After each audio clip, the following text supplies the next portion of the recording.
The College of Winterhold, a school of magic built by a powerful Nord named Shalador and exists at the freezing end of Skyrim within the ruined city of Winterhold, where those gifted in magic go to learn spells, attend lectures, and pay way too much damn money to instructors to level up their arcane knowledge. Looking at you, Finis Gester, you penny pincher, and the hero of our story, Teloth Telvanni, already gifted in magic and powerful in the way of the voice, will want nothing more than to unlock even more power here at the college and uncover its many secrets, all in the hopes of one day amassing enough power to return to Morrowind and reclaim his rightful place within House Telvanni, as he was banished from the great house of wizards by a rival Telvanni long ago. When we last left off, the great Teloth Telvanni was at the lowest point in his life, living as a wandering outcast roaming from town to town, until he was captured by Imperials at the border of Skyrim and mistakenly sentenced to execution in the town of Helgen. However, he avoided a shave from the headsman when a dragon known as Alduin the World Eater attacked, and Teloth barely escaped with his life. Afterwards, Teloth embarked on a legendary quest to become the last Dragonborn and ultimate Dragon Slayer, and he made many powerful allies and enemies and also acquired a profitable plantation as well. After slaying Alduin, the Nordic interpretation of the imperial god Akatosh, Teloth decided to rest up at his plantation for a few months to bask in his glories, read the latest books, and grow closer to his friend and ally Lydia. However, while being a successful plantation owner is all well and good, Teloth knew he couldn't keep ignoring his ultimate goal of acquiring power and influence within Skyrim. And since he already gained access to the College of Winterhold when attempting to find an Elder Scroll in the last episode, Teloth knew this school of mages would be his next conquest. And so he packed his bags and set off with Lydia for the city of Winterhold. On the road to the college, Teloth encounters a dragon whom he blasts out of the sky and elegantly slays. After stealing its very soul due to his nature as Dragonborn, a part of Teloth wonders if it's possible to raise the bones of a dead dragon, but perhaps he will discover this possibility during his time at the college. And after massacring the local wildlife, Teloth arrives at Winterhold, a rundown ruin of a city that can barely even be referred to as a town. Before entering the college, Teloth decides to help out some of the local townsfolk, not out of the kindness of his heart of course, but to learn more about the college, earn what money he can, and also to become the Thane of Winterhold. A rudimentary title to be sure, but one that might come in handy in the college when amassing influence. First, he steals a staff from Malor so he can keep deceiving the Jarl into thinking he has a connection to the college, all so he can live comfortably as a steward. I don't really know anyone at the college. I guess everyone just assumes I do because I'm a Dunmer. Next, he convinces the local drunk Ranmir into paying his tab, and Teloth does have an elegant way with words. You're right. What would my forefathers think if they knew I wasn't paying my debts? Tell Harren I'll bring her the gold I owe. And then he offers to find the ancient helmet of Winterhold for Jarl Corir, which was once worn by a very famous Jarl in the First Era named Hansa, who almost became High King of Skyrim until a civil war broke out. Funny how Skyrim has a recurring theme of succession wars. And before departing for the helmet, he purchases a coral claw used to open ancient Nord tombs from the merchant Birna, who regretted buying it in the first place. Fine, here you go. You get killed on account of this thing? It's not my fault. Got it? Luckily, finding the Helm of Winterhold was actually super easy, barely an inconvenience, as it was in the possession of an Argonian named Dekus, who is plundering a wrecked ship on the coast. But Teloth does not stop at the helmet, but he also steals many gems in Dekus's possession, which were clearly taken from the wreck. And to top it off, Teloth loots what remains of the wreckage as well. Sucks to be Dekus, but Teloth has a knack for thieving and should maybe join the Thieves Guild one day. But that day isn't today. He returns the helm to Corir, and in return Teloth is made Thane of Winterhold. Then by my right as Jarl, I name you Thane of Winterhold. Now, before actually entering the college, Teloth does a favor for the innkeeper named Dagger to help the drunk Ranmir. Dagger explains that Ranmir used to be happy with a woman named Isabel Relaine who disappeared, and Ranmir was convinced she ran off with someone else. Teloth begrudgingly decided to find out what happened to this woman and learns from Haran that she apparently ran off with a thief named Vex. And so Teloth travels all the way back to Riften and finds Vex, who tells him Isabel was trying to find something valuable, so she could raise herself and Ranmir out of poverty. Vex pointed her to Hobbs Fall Cave, and that was it. So Teloth makes his way to this freezing cave and at the literal entrance finds the looted body of Isabel. Guess she really wasn't cut out for treasure hunting after all. But there is a letter on her confirming her pure intentions. Teloth delves deeper into this cave to uncover who killed Isabel and finds that it is a den full of necromancers. Curious to uncover any power he can from these corpse herders, he carves and slaughters his way through all of them, and eventually comes by a chest full of unique and powerful spell tomes, all of which will no doubt aid Teloth in surpassing everyone in power at the college. One of the spells he learned was a paralysis rune spell, which easily puts the rest of the necromancers out of commission. When making it to the main chamber, he overhears something interesting from the remaining necromancers. Darken this gem so that we may use its power to restore the Order of the Black Worm. It appears that these necromancers are members of the Worm Cult, a necromantic cult devoted to Manimarco, the Worm King, the greatest necromancer ever, who is known and feared even by the Telvanni themselves. What in Molag's balls did Isabel find herself in? Luckily, a few worm cultists are no match for the power and fury of a Telvanni spell sword and are easily vanquished. And Teloth is able to acquire the treasures that Isabel herself sought. Afterwards, Teloth makes his way back to Winterhold and gives Ranmir Isabel's last letter. This is really from her, isn't it? Did she really run off and do this? For me? By the 8. She's dead, isn't she? And it's all my fault. I have some thinking to do. Thank you for this. Well, now, that was depressing and not worth Teloth's time, but he did gain some powerful spells in the process, so maybe helping people can lead to great power? Before finally heading into the college, he speaks to the townsfolk he's helped and asks for their opinions on the college. Most don't really care, but Jarl Corir is quite antagonistic towards the College of Winterhold. Everyone knows it's the college's fault that the sea swallowed our city. Still, they deny it. What? We all know the truth. But a notable resident named Kraldar is actually quite supportive of the college. They're simply scholars. They mean no one harm. I've had several conversations with Archmage Aaron over the years. Oh, he's perfectly polite, if a bit guarded. And he does learn that the reason Winterhold is a ruin is because most of the city fell into the Sea of Ghosts in an event known as the Great Collapse. Yet the college was one of the only buildings to remain, sparking suspicions. Though Teloth doesn't really care and assumes the wizards probably did something but were powerful enough to protect themselves from most of the after effects of whatever happened. Now, when Teloth first came to the college long ago in search of an Elder Scroll, he had to speak to Feralda, who is in charge of testing and enrolling prospective students, and after casting a simple Mage Light spell that even a 2-year-old could cast, Teloth was instructed to speak to Mirabelle Irvine, the Master Wizard at the college, which Teloth months later is finally getting around to doing. She's the Master Wizard here. Archmage Aaron may be in charge, but Mirabelle runs the place. But Teloth finds that Mirabelle is speaking to an agent of the Thalmor named Ancano. I believe I've made myself rather clear. Yes, of course. I'm simply trying to understand the reasoning behind the decision.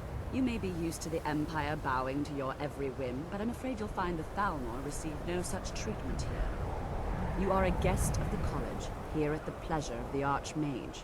I hope you appreciate the opportunity. Yes, of course. The Archmage has my thanks. Very good. Then we're done. Before Teloth can start hypothesizing why the Thalmor are in Winterhold, Mirabelle gives him some pathetic novice robes he won't be using, and proceeds to give Teloth a tour of the college. The College of Winterhold has been a fixture in Skyrim for thousands of years. The prominent feature here is the Hall of the Elements.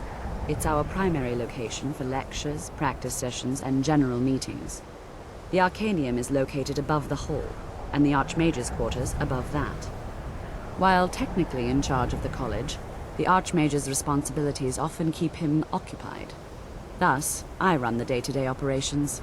Now, if you'll please follow me, I'll show you the living quarters. It seems to Teloth that the role of Master Wizard is more of a glorified steward to the Archmage, which is interesting since in House Telvanni, a Master Wizard is seen as nobility and has a mouth do all the steward work instead. But going back to the Thalmor, it seems they have their hands in everything, and their influence extends to even Winterhold, even if they aren't as welcomed. Teloth will need to watch himself around on Kano, as Teloth is no friend to the Thalmor, especially after ransacking their fucking embassy. Mirabelle then shows Teloth the Hall of Attainment, where the other apprentices sleep, and shows Teloth his room. Not that Teloth paid much attention, as he is confident that he will upgrade to better quarters befitting his awesome power very soon. After the boring and pointless tour, Mirabelle instructs Teloth to go see Tolfdir, the school's instructor on alteration magic, so that he may attend his first ever lecture. But before he can do that, he comes face to face with the Thalmor on Kano himself. Another new apprentice, I see.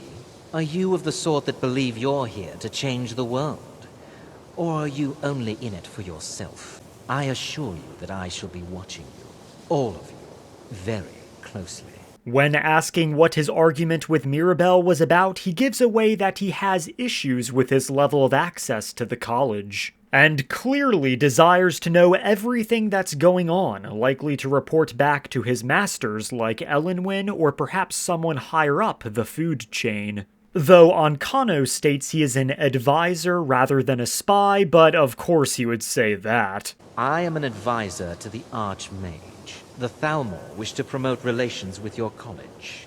I am at the Archmage's disposal if he requires advice. Though the Archmage doesn't really ask for any advice from him. Speaking of the Archmage, Teloth is able to get an audience with him as well. I am Savos Arin, Archmage of the College of Winterhold. I am quite content to see nearly any aspect of magic explored and investigated here. After making a speech of not approving of any experiments that cause purposeful harm to members of the college, which Teloth ignores as he believes the rules don't apply to him since he is both Telvanni and Dragonborn. But he does ask for more information about the history of the college. I've seen documents dating back to the late Second Era. Beyond that, it's hard to say. Events in the last several hundred years resulted in a significant loss of our history, I'm afraid. Then Savos Arin speaks about the Great Collapse, the disaster that made the destruction of Helgen look like nothing in comparison. An unfortunate natural disaster that ravaged the area. The college fared far better than the city of Winterhold, but it was not left untouched. I mean, the bridge kinda got fucked up, but Teloth would say the college looks pretty goddamn untouched to him. Some like Courier believe the college was responsible, so Teloth asks Savos what the cause was, as Savos is probably the best Myrrh to ask. No one is sure of the cause. Some believe the eruption of Red Mountain had far-reaching consequences that were only felt years later. I know there are some who have blamed the college, said that we were responsible. I assure you this is not the case. The Sea of Ghosts practically came alive. No one was expecting it. Monstrous waves battered the shore for weeks on end. Winterhold was ancient and weathered, but it couldn't withstand the sea's fury. Entire districts of the city were lost overnight. The waves receded in time, but the damage was irreversible. Most residents of Winterhold abandoned what was left of the city. The college survived, and so here we remain. Now, Teloth believes Savos isn't lying, but he does know there is more to this great collapse than meets the eye. But perhaps he will learn more as he delves deep into the world of the arcane. But first, it's time to get lectured. So, as I was saying, the first thing to understand is that magic is, by its very nature, volatile and dangerous. Unless you can control it, it can and will destroy you. Now, Tolfdir seems to be cautious by nature and apprehensive about showing Teloth and the other apprentices any dangerous spells. The other apprentices really want to show off their knowledge, but Tolfdir asks Teloth what he thinks, as he should. And, well, Teloth agrees with the other apprentices because Teloth is no novice and can handle basically anything. See, he agrees with us too. Why don't you actually show us something? All right, let's settle down. I suppose we can try something practical. Now, Tolfdir is still insistent on teaching everyone about safety and caution, and so asks Teloth to showcase how to use ward spells. And of course, Teloth masterfully demonstrates the use of a ward spell, as he's been casting such spells since before learning to walk. I think perhaps we're ready to begin exploring some of the various applications of magic throughout history. The college has undertaken a fascinating excavation in the ruins of Sarthal nearby. It's an excellent learning opportunity. I suggest we meet there in a few hours and see what awaits us inside.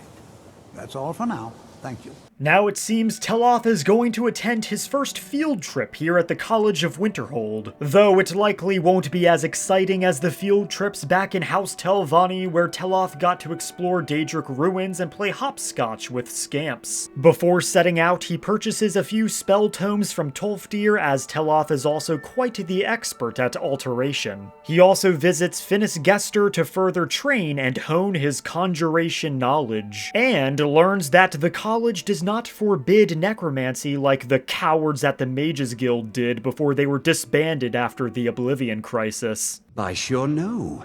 Those archaic policies died out with the Mages Guild, and were never enforced here. Necromancy, as any other type of magic, is a tool to be used. Of course, non-mages may not see it that way, so we don't go around flaunting it. Now, the College of Winterhold is nothing like the great House of Telvanni that Teloth adores, but he does respect the college for not giving a fuck about controversial arts like necromancy. I mean, who cares if someone is raised from the dead? If they didn't want their body and soul manipulated, well then they shouldn't have died then. Afterwards, Teloth meets a mage named Nirya who is so jealous of the destruction instructor Feralda that it's actually kinda pathetic, especially since Feralda never even acknowledges Nirya's existence. Now, before heading out for Sarthal, Teloth needs to build some influence and goodwill with members of the college, if he is going to earn prestige and learn all the arcane secrets within this place. So he decides to do various chores for certain members, like helping the master enchanter Sergius with collecting soul gems, and Urag Groshub, the college's librarian, with finding some books for the college that rest in dangerous locations, and also finding the works and writings of Shalador. Immensely powerful mage, back in the First Era. Had an understanding of magic few have ever matched.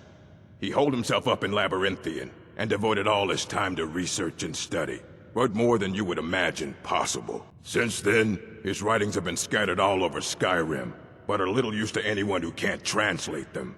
I'm one of the few who can. I've heard whispers of more of his work having turned up. If you can track it down, it may prove useful to all of us. Shalador is an extremely powerful and famous wizard even within House Telvanni, so finding his works could prove very useful. After agreeing to finding his works, Urag then gathers most of the instructors for a lecture at the college hall to speak more about Shalador himself. As many know, there is an ongoing effort to research the work of Archmagus Shalador. He is most remembered for his great maze of Labyrinthian, said to hold Glamouril, or the secret of life. While stories have persisted since the First Era, none have ever confirmed the existence of this Glamouril, or its purpose or function. The college has developed some theories, however. We know that Shalador had an understanding of magic that surpassed almost any of either his age or ours. The few of his works that have been recovered suggest that he had an understanding of magic and the world that few have ever achieved. What is interesting is that it appears he was also incredibly prolific, writing on a diverse array of subjects. An array so great, in fact, that it remains a source of curiosity. What then of this Glamouril? It means secret of life in Elvish. Could this be an explanation for Shalador's works? Is it possible that somehow it contributed to his work? Perhaps allowed him to live multiple lifetimes in a short span of time? Increased his intelligence and knowledge in ways unfathomable to us? We may never know for certain. The College is always searching for more of Shalador's writings, in an attempt to understand both our knowledge of the man and magic in general. After learning more about Shalador and this mythical Glamouril, Teloth returns to his farm to resupply for his field trip and many chores, but also fights a pesky dragon that attempted to burn down his plantation, albeit unsuccessfully, and granting Teloth even more power. He also blasted a roaming giant from the face of Tamriel too. After managing his farm, Teloth sets off on his many quests and his field trip too. After listening to Talsgar sing a song about Alduin, he retrieves the works of Shalador from a pond guarded by Spriggans. And the insights must indeed be translated by Urag, as Teloth has no idea what in oblivion these scribbles mean. Afterwards, Teloth attacks some bandits for shits and giggles and encounters the bandit chief, who is wearing full ebony plate armor. Armor Teloth is tempted to take and wear, but it doesn't farm as much aura as his dwarven plate armor does. Also, the ebony plate armor sucks ass and pales in comparison to regular ebony armor. Then, in search of a book for Urag's library, Teloth enters a cave called Ravenscar Hollow and slaughters a few hag ravens who are in possession of the book. And Teloth takes all their additional treasures as well, because why the hell not? The hag ravens also captured a bandit who begs Teloth to free him. Please, you can't leave me in here. If you let me out, I can show you where they hide their best treasure. Teloth predicts this lowly bandit is lying and will attempt to rob him immediately. But the only way to know if he's correct is to free the wretch and see what happens. Now that we've got that out the way, I'll take everything you have. Or your life. Actually, on second thought, I'll just kill you. Well, it seems Teloth is really good at predicting what decisions poor people will always make. Anyways, after visiting the City of Solitude to sell off his righteously gotten gains, he finally journeys to the ruins of Saarthal. Before delving into the ruins, he decides now is the best time to speak to his fellow classmates in this dim fucking cavern where the wind blows colder than an ice wraith's asshole. Jizargo seems to be quite confident and extremely competitive, having many virtues highly sought in House Telvanni. Though while the Great House allows all races to join, many Telvanni are quite xenophobic, and so it might be best for Jizargo to stay put at the college for now. Perhaps Jizargo in the future could be a useful tool, assistant to Teloth. There is skill in magic, there is charm, and there is a strong will. Jizargo will be successful. Of this there is no doubt. Next is Onmund, a Nord whose family never wanted him to go to the college, but he was insistent that this is what he was meant to do. Magic is seen as something for elves and weaker races. No offense, of course. Clearly you've never met an Ordinator, or the Redoran Guard, or any Telvanni spellsword. He also explains why many of his Nordic brethren dislike the college and magic in general. Well, look at the evidence. Nords generally don't trust magic, so it's not off to a good start. Throw in the Oblivion Crisis, which was caused by magic users, and the troubles now with the Aldmeri Dominion, who are elves and magic users. And finally, take the fact that the college is the only thing left standing after most of Winterhold was destroyed. It's all fairly damning. Shame how the actions of the High Elves of Somerset have to ruin everything for the superior Dunmer and even the lesser Bosmer. Last of Teloth's classmates is Brelina Marion, who is not just another Dunmer, but even better, is a part of the Great House Telvanni. And for Teloth, this is love at first sight. Just imagine Teloth marrying a fellow Telvanni, granting him even more future influence within the house. And when he amasses all the power, wealth, and influence he can find in Skyrim, he will return to Morrowind and become the Archmagister for sure, and lead the great house to glory. Fuck Lydia, Brelina is the woman for him. I mean, damn, all that Telvanni influence, am I right? Now that Teloth has fallen madly in love with Brelina's influence, he speaks to Tolfdir to confirm that he is ready to delve into Saarthal. All right. Please stay close to me while we're inside. It should be safe, but it's always better to be cautious. As some of you may know, Saarthal was one of the earliest Nord settlements of Skyrim. It was also the largest. Sacked by the elves in the infamous Night of Tears, not much is known about what happened to Saarthal. After Tolfdir gives a small introduction to the place, he tasks Teloth with helping out a scholar named Arniel Gain with locating any magical artifacts. To think, my ancestors destroyed the homes of Onrun's ancestors. So much bloodshed. Brelina, I hate to break it to you, but you are not related to the Snow Elves. And so after offering assistance to Arniel, Teloth locates several mundane enchanted rings on the ground, and finds an enchanted amulet hanging on a wall which he takes as well, but doing so triggers some mechanism trapping Teloth. What in the world was that racket? Is everything all right? Tolfdir then suggests that Teloth attempt to use the amulet and see if anything happens. And Teloth, ever so curious, does so, and when adorning the amulet, some resonance is created between the amulet and the wall. Instinctively, Teloth decides to blast some magic at the wall to see what happens, and the wall is destroyed, revealing deeper caverns beneath Saarthal. Teloth and Tolfdir then plunge into the exposed cavern, only to reveal a dead end, at least at first. Then something peculiar happens. Hold, mage, and listen well. Know that you have set in motion a chain of events that cannot be stopped. Judgment has not been passed, as you had no way of knowing. Judgment will be passed on your actions to come, and how you deal with the dangers ahead of you. This warning is passed to you because the Psijic Order believes in you. You, mage, and you alone, have the potential to prevent disaster. Take great care, and know that the Order is watching. Before Teloth can even ask a single question, the mysterious Myrrh disappears, and Tolfdir, who saw nothing, is quite confused. Teloth mentions how this apparition mentioned danger and the Psijic Order. The Psijic Order? Are you quite sure about that? That's very odd. And danger ahead?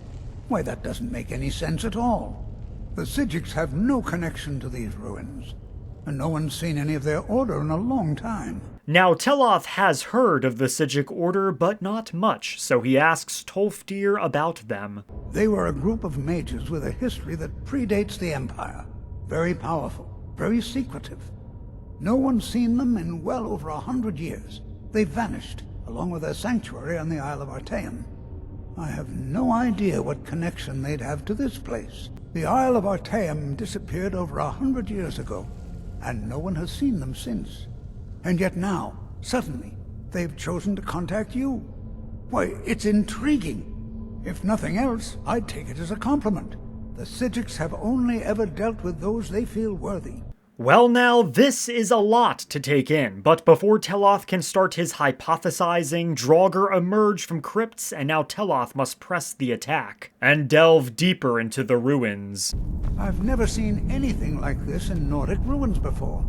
Why, just look at all these coffins. What do you mean? It's just a couple of... By Boethia, that's a lot of coffins. Tolfdir wishes to stay behind to examine the coffins for whatever pointless reason, and so Teloth presses on, purging the crypts of the undead. This also allows Teloth to consider what the hell just happened. He's heard of the Psijic Order before, a group of powerful, primarily Altmeri mages that have been around since before recorded history, and aren't as cutthroat as those of House Telvanni, but beyond that, he never cared to learn more about them. Though he heard rumors that both Divaith Fyr and the ex-god Sothasil were both honorary members of the Order. Now Teloth wonders if he too could become an honorary member, which would further elevate his status to extraordinary levels. After solving some mundane puzzles, slaughtering more Draugr, and looting Saarthal for all it's got, Tolfdir finally catches up to Teloth, and the two enter the final chamber, which contains something quite unexpected. Well now, would you look at that? A massive glowing orb resonating of pure magicka, but before Teloth can examine it, a powerful Draugr awakens that is seemingly invincible, as Teloth's blade nor spells can harm him. Luckily, Tolfdir has the idea that the Draugr is invincible because of the orb, and so he manipulates it in a way that cuts the Draugr off from the power. Once Tolfdir does that, the Draugr is easily crushed by the almighty might of Teloth. And Teloth discovers that this Draugr was wearing a unique amulet and has a letter confirming his name was once Yrich Galderson, who once committed some unknowable crimes. This bears further research, but for now Teloth has far more pressing concerns with the massive orb. Teloth asks Tolfdir if he has any clue what this thing is. I have no idea. This is amazing. Absolutely amazing. The Archmage needs to be informed immediately. He needs to see this for himself. I don't dare leave this unattended. Can you return to the college and inform Savos Aran of this discovery? Please, hurry. Teloth has no reason to argue and departs, but not before taking Urich's unique staff, looting a massive chest full of goodies, and learning a new word of power, allowing him to freeze opponents more effectively. Teloth returns the magical rings he found to Arniel Gain, although in hindsight he should have just kept them for himself. He delivers some spare soul gems he had on his plantation to Sergius and reports his findings to Savos Aran. Please don't tell me that another one of the apprentices has been incinerated. I have enough to deal with right now. Teloth wishes. He goes into more detail, and Savos charges Teloth with doing additional research into Saarthal and the orb. Speak with Urag in the Arcanium. See if he's aware of anything that matches your discovery. Now, because the Psijic Order are likely super important to future events, Teloth also subtly inquires about them. One of their number used to advise the Archmage when I was but an apprentice here. But that was a great many years ago, before all the members of the Order were called back to the Isle of Artaeum, and it disappeared entirely. Now, next to Savos is an Imperial report about Saarthal, which Teloth reads, though not much new information is learned. Only that Saarthal was the first city of man and that the Snow Elves attacked it, slaughtering all the human inhabitants except for Ysgramor and his two sons. But this specific author hypothesizes that the elves attacked Saarthal with a specific goal in mind, and the orb found might have been the reason. But Teloth will have to do more research to know for sure. When departing, he is approached by Feralda, who gives Teloth a friendly warning. I just wanted to let you know that Ankano's been asking about you. I think he's looking for you. Between the two of us, there are rumors about him. That this advisor position he has is a sham, an excuse. That what he's really doing is spying for the Thalmor, trying to feed them information. Whether it's true, I can't say. But it never hurts to be a little suspicious, does it? Well, Teloth has been here for only a few days, and even he could have fucking told you that. It's pretty obvious. But Teloth doesn't give a damn about some random Thalmor, so he goes to the Arcanium to deliver the books and works of Shalador. Excellent. I'll start translating it. Shouldn't take me more than a day or two. And after asks for any information regarding Saarthal. I know what you want. Word travels fast around here. Discovered some big mystery, huh? Well, you don't even need to ask. No, I don't have anything for you. Not anymore, anyway. Orthorn stole a number of books when he ran off to Felglow Keep to join those summoners. Some kind of peace offering. I think one of those volumes may have had some relevant information. If you want them, you'll have to talk to Orthorn. So it seems that for Teloth to do any further research, he is going to have to find Orthorn at this Felglow Keep, which is controlled by mages whose works go beyond what the college allows. And since the College of Winterhold allows necromancy, these mages must be studying some fucking diabolical stuff, which intrigues Teloth. Before Teloth can leave the library, he is ambushed by Ancano. You were in Sarthol, yes? It has come to my attention that something was found there. Now, Teloth doesn't trust Ancano at all and tries to give him the runaround. I know full well that you have. Please do not insult my intelligence. Tolfdir is still there now, is he? I shall expect a full report when he returns. It is my job to know these things. My role as advisor to the Archmage is aided by knowing everything that transpires here. Thank you for your help. You may go now. Before leaving, Teloth decides to ask Ancano about the rumor of him being a spy, just to see how he reacts. Preposterous, and just the sort of thing I would expect from mages who have nothing better to do with their time. I have made it quite clear that my only role here is as an advisor to the Archmage. I would suggest that you not further spread this rumor. His reaction is exactly what Teloth expected and still doesn't trust Ancano one bit. I mean, he is a Thalmor, so obviously he has to make a report of all his findings anyways. Let's just hope Ancano doesn't know that Teloth was the one who breached the embassy and massacred some high-ranking Thalmor officials. Before leaving for Felglow Keep, Teloth decides to go chat up Brelina and maybe do a few favors for her. Though she does mention Winterhold used to house many Dunmer, perhaps many Telvanni too. Before the Oblivion Crisis, many elves called Winterhold their home. More visited the college from Morrowind every year. After, growing distrust of magic made life difficult for many. Some left rather than endure the growing hatred from the local Nords. Others returned home after the Red Year, when Vardenfell erupted and caused much destruction. Winterhold itself died in the years between then and now. What's left out there is a husk. Only the college really remains. After, Brelina asks Teloth for help with a spell she's been creating, and Teloth knows that this is his way in, so he chivalrously offers to help. There. Now oh dear. That wasn't supposed to happen. Do you feel all right? You look very, green. I am so very sorry. I went over this again and again, and I was sure it would have better results.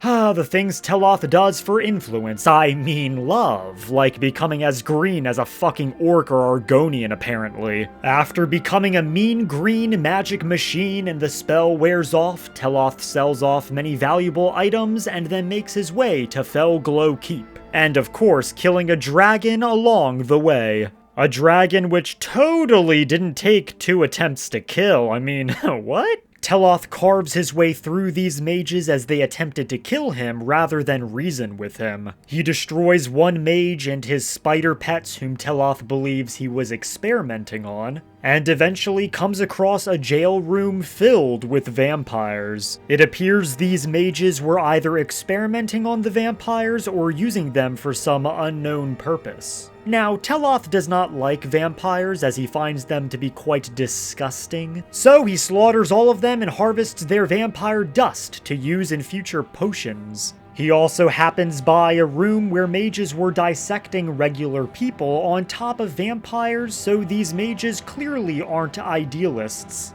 Then he comes across the cell of Orthorn himself, the thief and reason Teloth is in this mess. I shouldn't have taken them, I know. It was stupid. I was stupid. It won't happen again.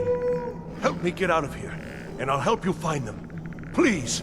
It appears that when Orthorn ran off to join these mages, they decided to take the books he brought and keep him for future experiments. And Orthorn mentions that these rogues are led by someone known as the Caller. Now, Teloth does not care about Orthorn whatsoever, but he could prove slightly useful in finding the books. Or if nothing else, Orthorn could be a useful meat shield, so Teloth frees him. Oh, you've saved me.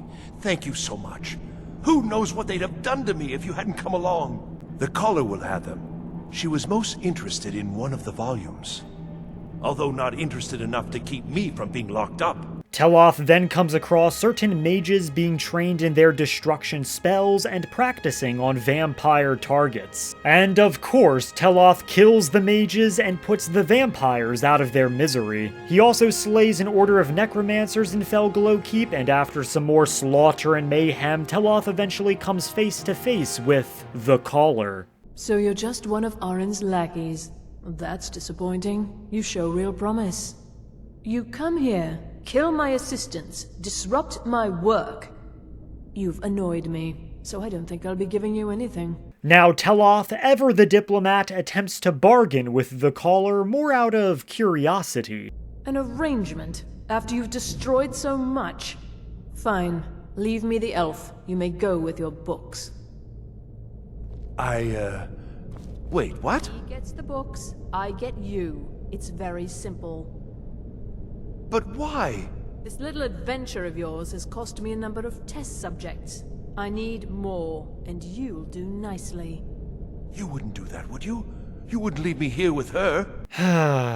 Again, Teloth does not care about Orthorn and would leave him here in a heartbeat. But the Caller is right about one thing. He destroyed much of her work, and one pathetic mage isn't going to make them friends. This Caller is now a potential threat to Teloth and perhaps might come for him and his growing power base as revenge. And Teloth can't allow that, so he rejects her offer.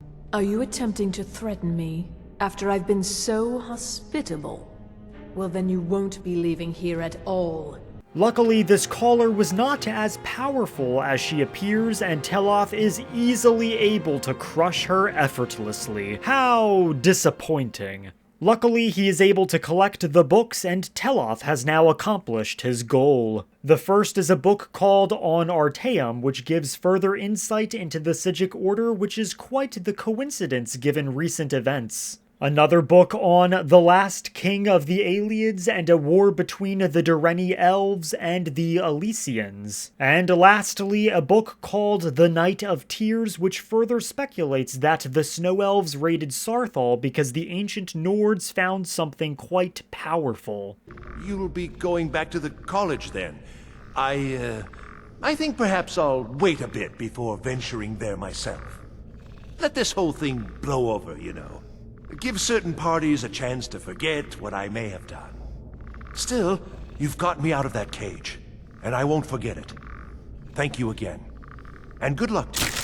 Nobody cares, Orthorn. Not a single person. After taking everything from the Caller's personal chest, Teloth returns to the college, but before returning the books, he stops to have a chat with Brelina again and help her with her experiments. Are you ready to try again? I am confident it will work this time. However, things go in a very interesting direction. Oh my. That isn't right. Just wait. I can fix this. Oh no, that's not it at all. Let me try again. This really isn't turning out the way I'd hoped. I'll get it right this time. I swear. There. All better. Well, it all worked out in the end, didn't it? Let us never speak of this again. Agreed. And thank you for your help. You're a good friend. Well, that was one of the most humiliating positions Teloth has ever been in, and now he has a slight urge to eat some grass, and he doesn't know what animal gave him that urge. But on the plus side, Brelina is now available to be Teloth's new companion, and so he dismisses Lydia immediately and makes room for this Telvanni princess. And decking her out in ebony armor from that one bandit chief in the process. After reaching the next step of love with Brelina, Teloth returns to Urag with the books that Orthorn stole. Thank you. I'll look these over and inform Mirabelle if I find anything relevant.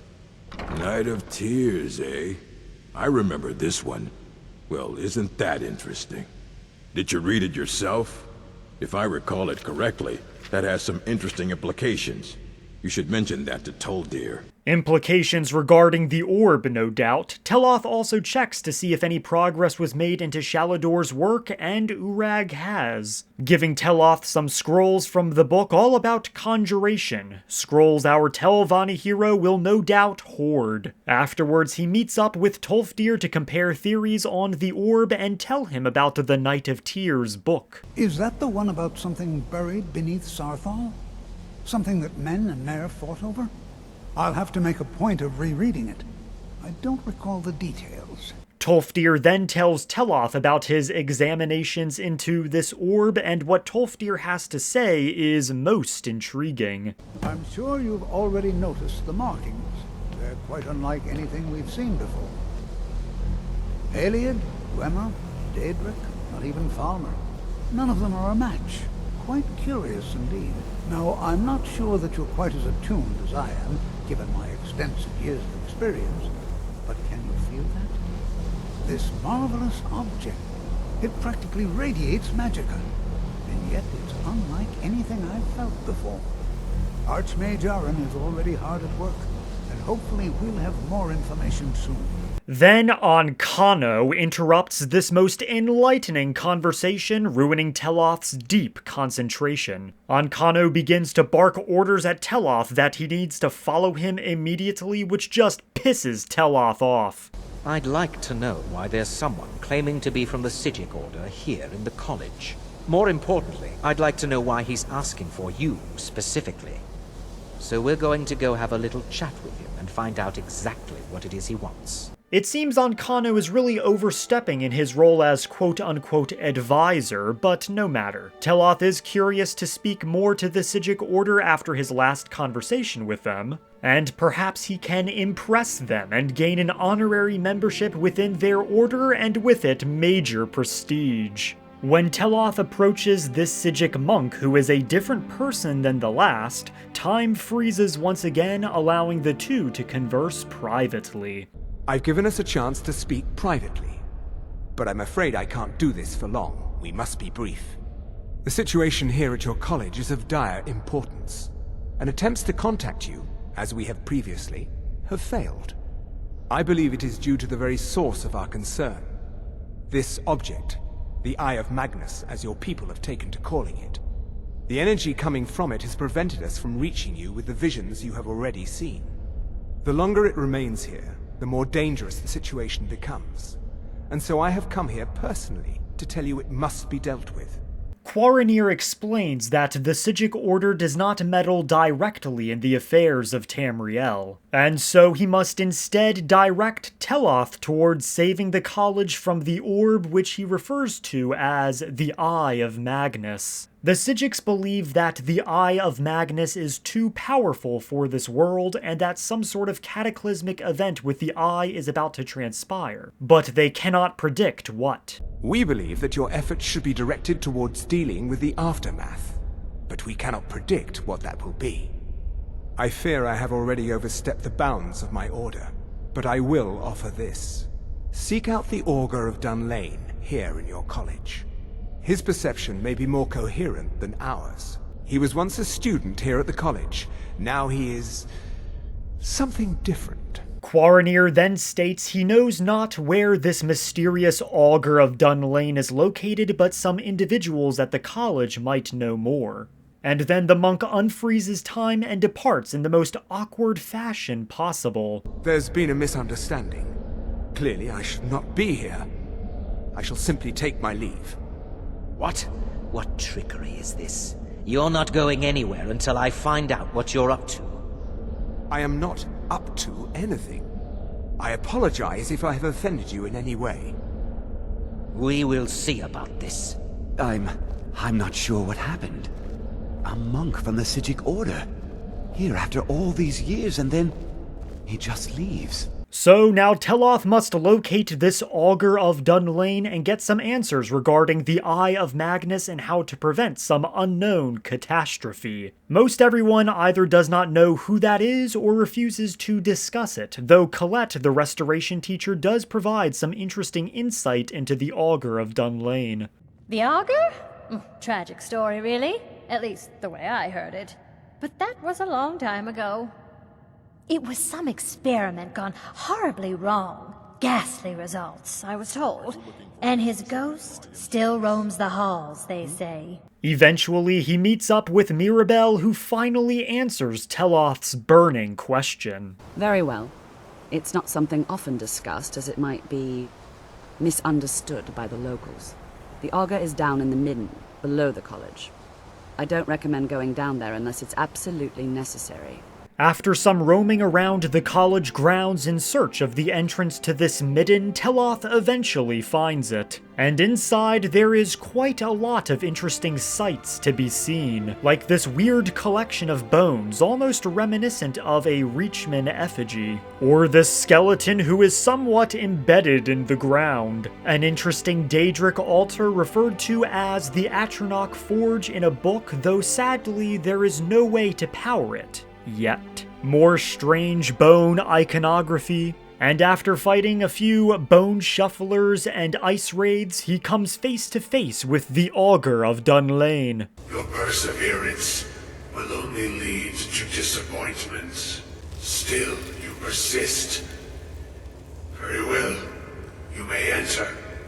And when the door opens to Teloth, he is immediately blinded by a big, bright fucking light. A light which he realizes is actually the Augur of Dunlane himself. Or rather, itself? Not really sure anymore. Your efforts are in vain.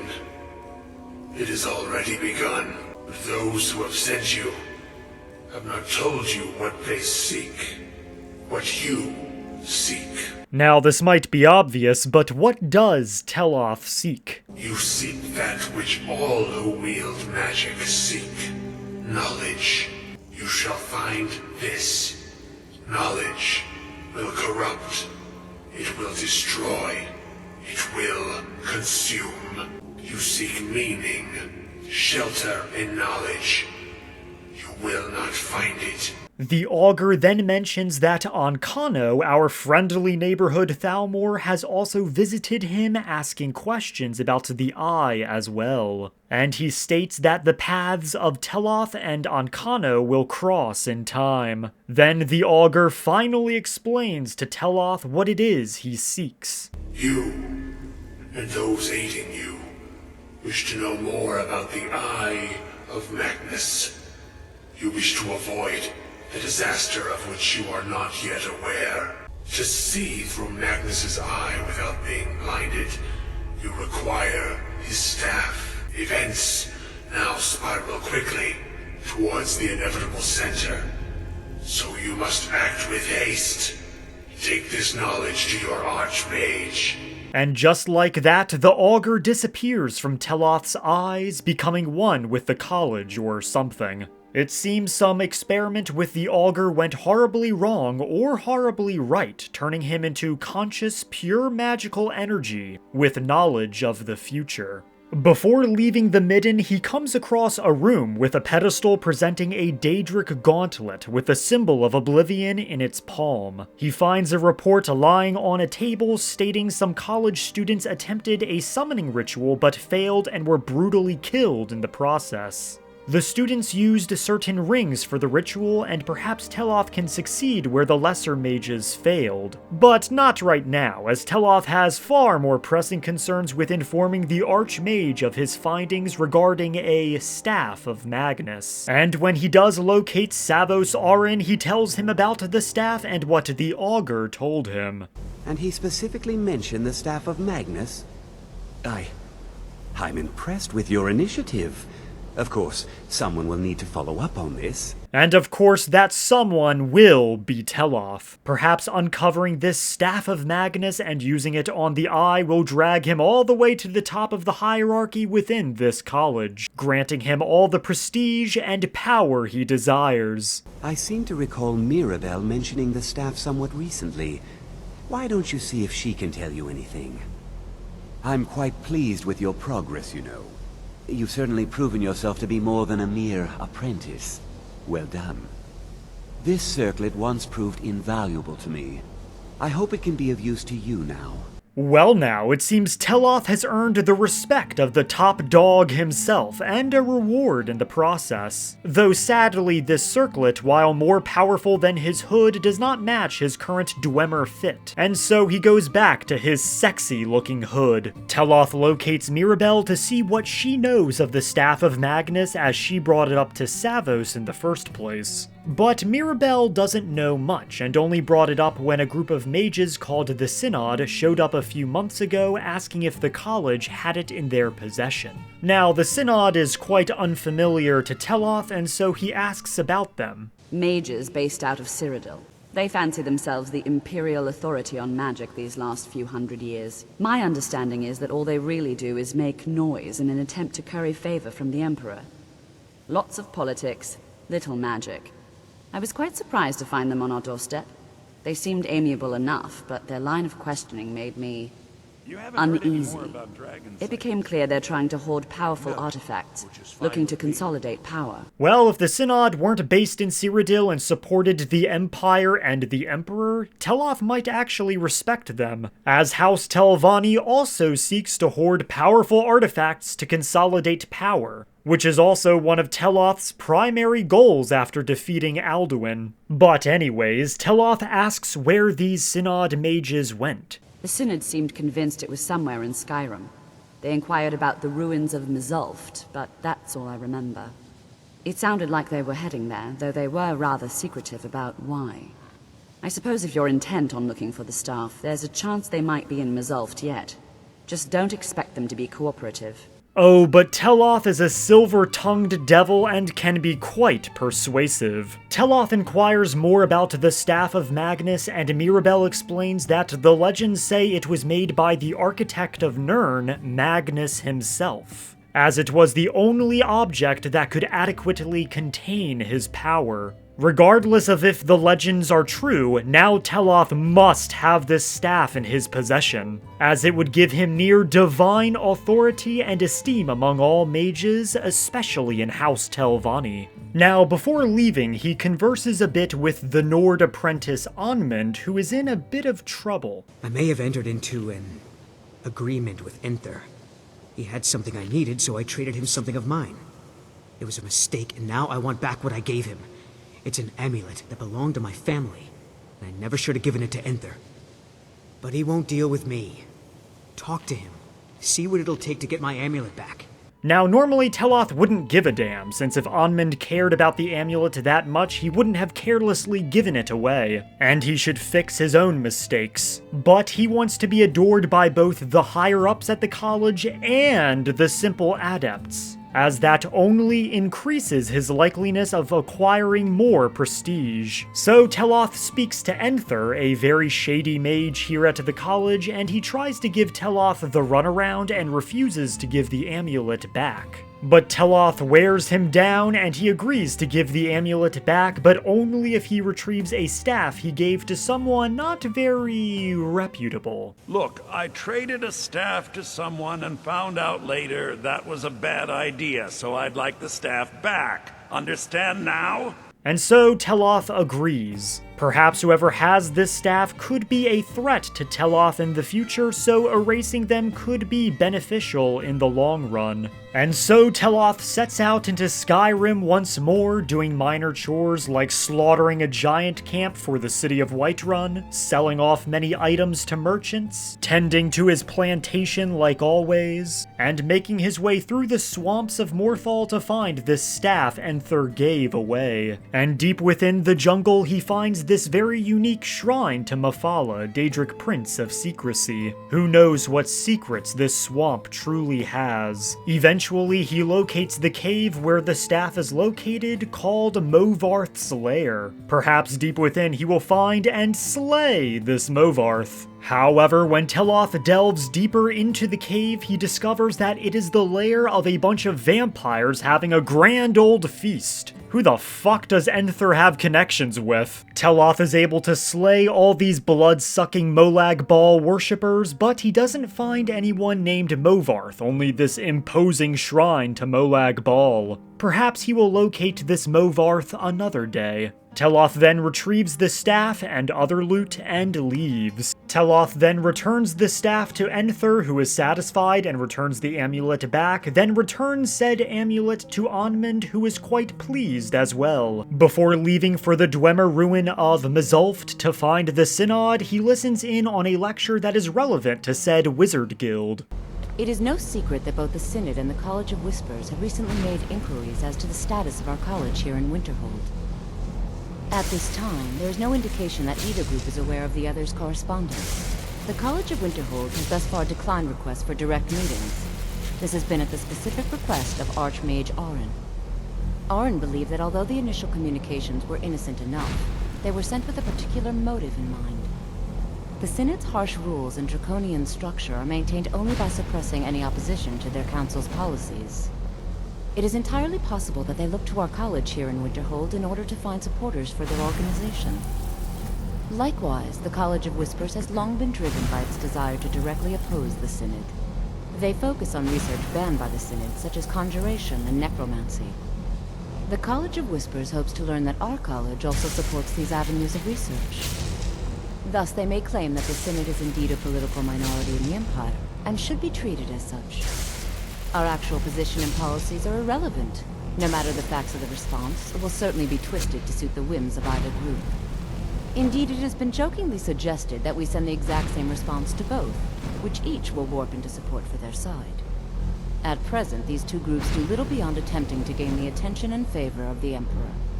They appear to have little interest in real study and research for the sake of gaining knowledge. Archmage Auron believes that their conflict poses a significant threat to the autonomy of our college, and I concur. Falling in with either would threaten to draw much unwanted attention to our college. If either group goes through less official channels and attempt to contact you directly, please refer them to the college's Master Wizard. Say as little as possible so as to avoid compromising our neutral position. Very interesting information to be gathered here. Too bad fucking Onmund was blasting loud magic the whole time. It seems the Synod are trying to get a leg up on the College of Whispers, who are likely more akin to House Telvanni due to their views on favoring necromancy, something Teloth respects, as he thinks abhorring such practices is cowardice and pathetic. But both of the guilds are ultimately irrelevant to Teloth, as neither have any true presence in Skyrim or Morrowind and can't be used to elevate Teloth's standing. After doing some various chores, Teloth makes his way with the lovely Brelina for Mzulft to track down the Synod. Find Paratus in Oculory. When he enters the ruins, this Gavros fellow uses his last words to inform Teloth about locating Paratus in something called the Oculory. He finds a journal on his person that speaks about a certain focusing crystal and also how this Gavros is apparently a failure. But the life of this Gavros matters little to Teloth. All that matters now is finding this Oculory, which may point Teloth towards the Staff of Magnus. So Teloth fights through a few dwarven spiders, some massive bugs called Chorus Reapers, and a lot more dwarven automatons, all while uncovering quite a bit of loot in the process, and the bodies of dead Synod mages. The dwarven ruins then run out, and Teloth delves into various tunnels housed by the ugly blind Falmer, whom he cleaves through easily. The tunnels lead back to a section of the Mzulft ruins which are controlled mostly by the Falmer. Eventually, after some more slicing and looting the focusing crystal mentioned in Gavros's journal from this Falmer night prowler, Teloth wakes up a massive dwarven Kenturian and scraps it, taking a key it was guarding from a chest, and uses it to gain access to the Oculory, though he then encounters a door he cannot breach. But luckily, a more rational individual is on the other side. Gavros, is that you? I'd almost given up hope. Let me get the door. Paratus, we meet at last. Paratus did not expect Teloth and demands to know what happened to Gavros. Though given the situation, it was easy to explain that he was killed by the Falmer. Now, at first, Paratus is quite guarded and refuses to explain why he is in Mazulft in the first place, and is even more guarded when Teloth says he is from the College of Winterhold. But when he gives him his precious focusing crystal, he is grateful and hopeful that his little project here can finally be complete, and asks for continued assistance. And Teloth agrees to help, not that he has a choice in the matter, as hopefully this little experiment can help Teloth in locating the Staff of Magnus. Paratus somewhat explains what he is doing, but doesn't go into too much detail, only explaining that this dwarven observatory, similar to the one in Tower Mazark which was holding an Elder Scroll, was designed to collect and split starlight for some unknown reason, perhaps to siphon the power of the divines, as the sun and stars are possibly portals to Aetherius. Perhaps the Synod are hoping to do the same with this focusing crystal. Once Teloth places the crystal, he then uses the power of fire and frost to expand and contract the crystal, reshaping it so starlight can pass through the crystal correctly. And after realigning the Oculory itself, the Oculory then shows a map of northern Tamriel, though Paratus seems to be quite frustrated. But when Teloth explains that he nor the college did not sabotage his work, Paratus attempts to deduce what went wrong. You're looking for something, yes? The Staff of Magnus. Well, even if you are trying to ruin my work, there's still something to be learned here. I can't explain the details. That would be giving away many secrets the Synod have learned over the years. Also, I doubt you'd be able to comprehend the details. Well then, go fuck yourself. What's important is that all of this work was designed to reveal to us sources of great magical power. Purely to help safeguard the Empire, of course. And yet, in the end, only 2 locations have been revealed to us. One is your college. The other, well, that can only be Labyrinthian. So, mage from Winterhold, despite your intentions, I've beaten your little game. Even if all you've said here is lies, I know you have something in Winterhold the Synod Council will be very interested in. So fine, trudge off to Labyrinthian in search of your staff. I shall return to Cyrodiil and deliver my full report to the Council. This is not over, I assure you. Well, this is disturbing news for Teloth. The Synod were using this Dwemer observatory to locate powerful artifacts to give to the Empire. This bothers Teloth, however, since he is a Telvanni that hates the Empire and wants all the powerful artifacts he can find for himself, and definitely not to be given to the damn Empire. Now, Paratus seems dead set on reporting all of Winterhold's secrets to the Synod and may attempt to steal both the Eye of Magnus and the Staff, as well as a bunch of other artifacts too. This is something Teloth cannot allow, and so he assassinates Paratus so he cannot report back to his Imperial masters. He also steals Paratus' soul to put into a black soul gem simply because he was being a dickhead to him. It is also in this moment that Teloth truly feels like a Telvanni again, murdering another mage to keep power for himself. When attempting to leave, he is contacted again by the Psijic Order. You have done well thus far, but trying times are ahead. It is imperative that you return to your college at once. You will be called on to take swift action, rise to the challenge, and discover what you are capable of. You are on the right path, and you will prevail. Teloth makes his way back to Winterhold, and it seems the Psijic Order have been seen amongst the guards too. Some are saying the Psijic monks have been seen in Skyrim. They are an ancient order.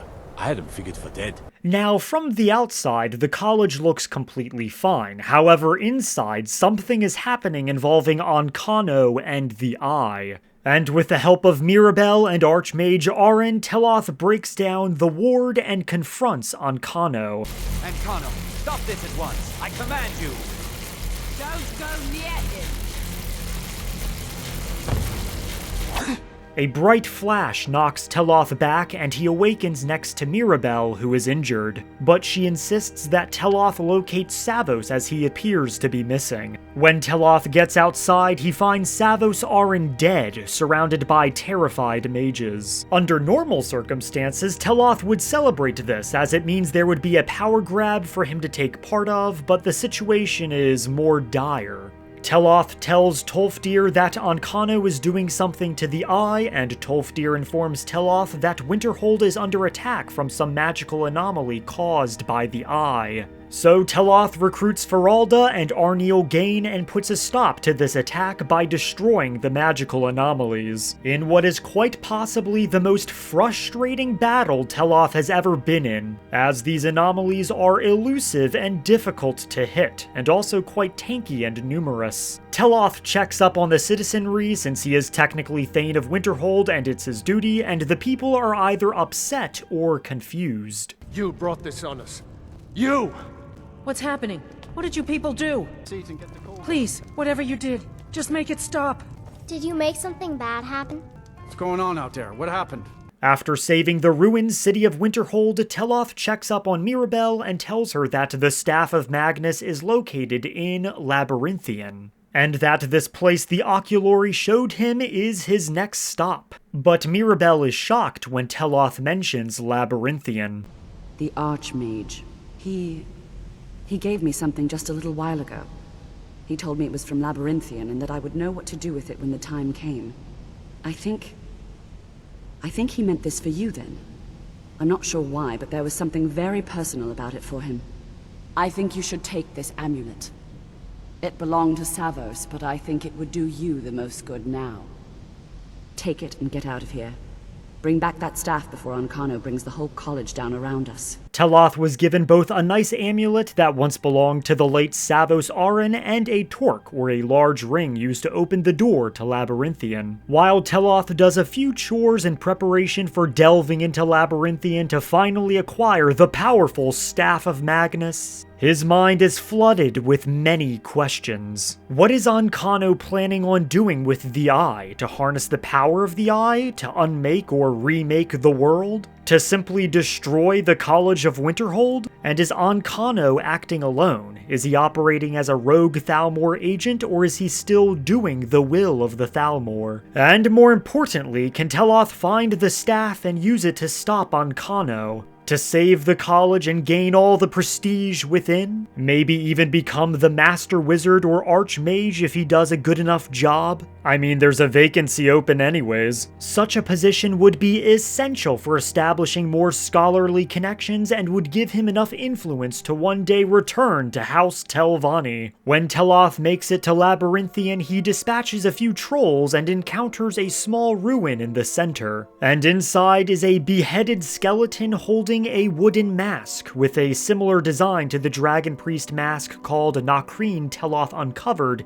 in Skuldafn. A letter on the skeleton tells the tale of a thug paid to escort some Breton scholar to these ruins and was in the possession of the wooden mask. When making it to the ruins, the scholar dons the mask and disappears, only to reappear later. The scholar does this a few more times until the thug gets tired of waiting and kills the Breton, leaving the mask with his corpse. Well, lucky for Teloth then, as he puts on the mask out of scholarly curiosity and appears to be transported to the past, and is in a locked room filled with busts for different Dragon Priest masks, and the Nakreen mask fits neatly onto one of the busts. Perhaps if Teloth uncovers a bunch of Dragon Priest masks throughout Skyrim, something will eventually happen. And Teloth is most intrigued by this prospect, but again he has other matters to concern himself with. So after returning to the present and clearing some more trolls, he makes his way to the entrance and encounters a bunch of ghostly apparitions. Come on, we're finally here. Let's not waste any more time. truly sure this is a good idea? We'll be back at the college before anyone even knows we're gone. You would care about that, since you're the Archmage's favorite. Don't forget, this whole idea was Atma's to begin with. Let's just get inside, see what's in there. It doesn't appear that these are ghosts, at least not in the normal sense. Rather, these seem to be apparitions from the past, including Savos Aren. Though the others are not familiar to Teloth, likely because they are dead now. Teloth connects the torque to the labyrinthian door and is able to enter, possibly being the first person in Labyrinthian since Savos and his little gang who appears once more. Can you imagine the looks on their faces when we come back? You keep talking like you're sure we'll find something useful in here. Given the history of this place, it's more than likely there's still some amount of power here. Enchanted weapons, tomes of ancient knowledge, Shalador's secrets themselves. Who knows what we could find? And what if there are things guarding this place? Against 6 college-trained mages? I think we'll be fine. And after listening to some ironic foreshadowing from the apparitions, Teloth is surprised when he encounters a skeletal dragon. Teloth always wondered if the bones from a dragon could be raised using necromancy, and it appears to be possible. If only Teloth knew how to raise the bones of a dragon, but no matter. Teloth crushes this undead dragon as well as its skeletal entourage. Teloth does not absorb a soul from this dragon, but that makes sense given its lack of anything besides bone. Now the question is, who was able to raise this dragon from the dead in the first place? Perhaps there is a dragon priest down in these ruins. Though that means it's possible that said dragon priest might also possess the Staff of Magnus. A terrifying thought. When Teloth exits the room, he witnesses the apparitions once again. We have to go back. We can't leave Gerduin. We barely made it out alive. What was that thing? You want to go back in? It's too late. There isn't enough of him left to go back in after. Gods, what have we done? We can't go back. Might as well go forward. We can still do this. Savos is right. We can make it if we just stay alert.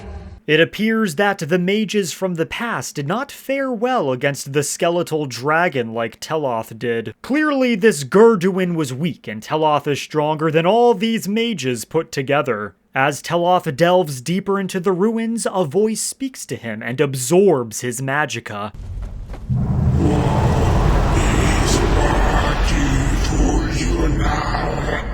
It seems Teloth's hypothesis of there being a dragon priest might be correct, as Teloth is experienced enough to recognize the dragon tongue. He encounters an ice door which he blasts fire magic at, and after banishing a frost spirit, he is able to delve deeper, and hears this voice again.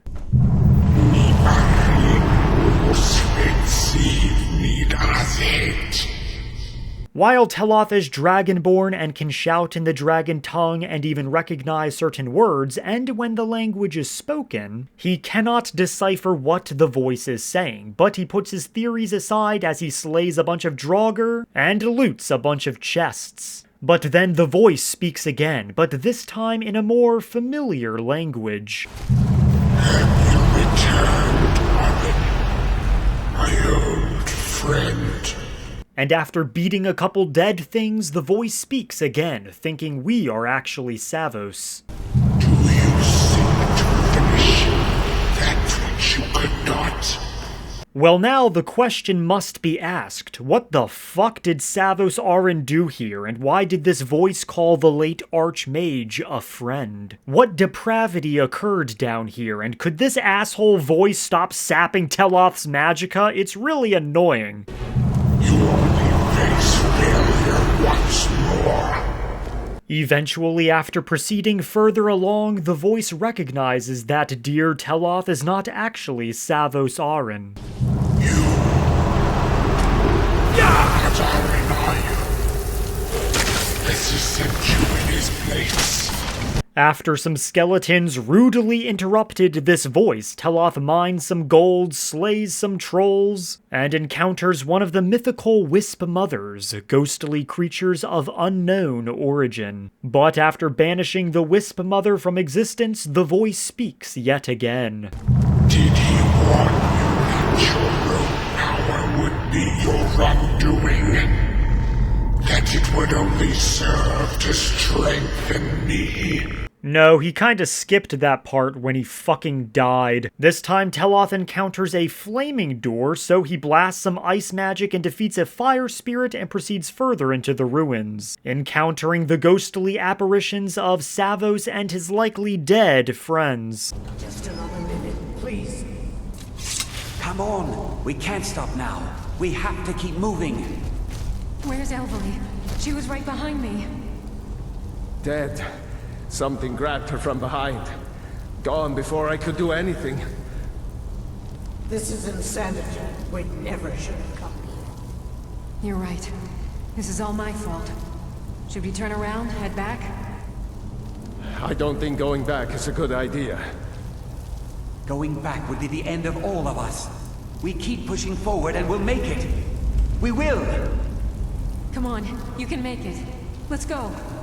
Teloth wonders if Savos betrayed his friends somehow, as the odds of his survival here look bleak. Eventually, deeper in the dungeon, Teloth encounters ghostly magical-looking Draugr and Warhounds. Unlike anything Teloth has ever seen in other Draugr tombs, perhaps the Staff of Magnus is responsible for this. Luckily, these spectral enemies are as easy to kill as the more opaque-looking ones. After killing many of these unique foes and collecting their spectral weapons, Teloth defeats the most powerful of these specters and learns a new word of power from a word wall, allowing him to slow time. Although when using it on one of the blue Draugr, it's not as useful as the good old unrelenting force shout. Teloth then encounters a final ghostly meetup from the past. We stay together, no matter what.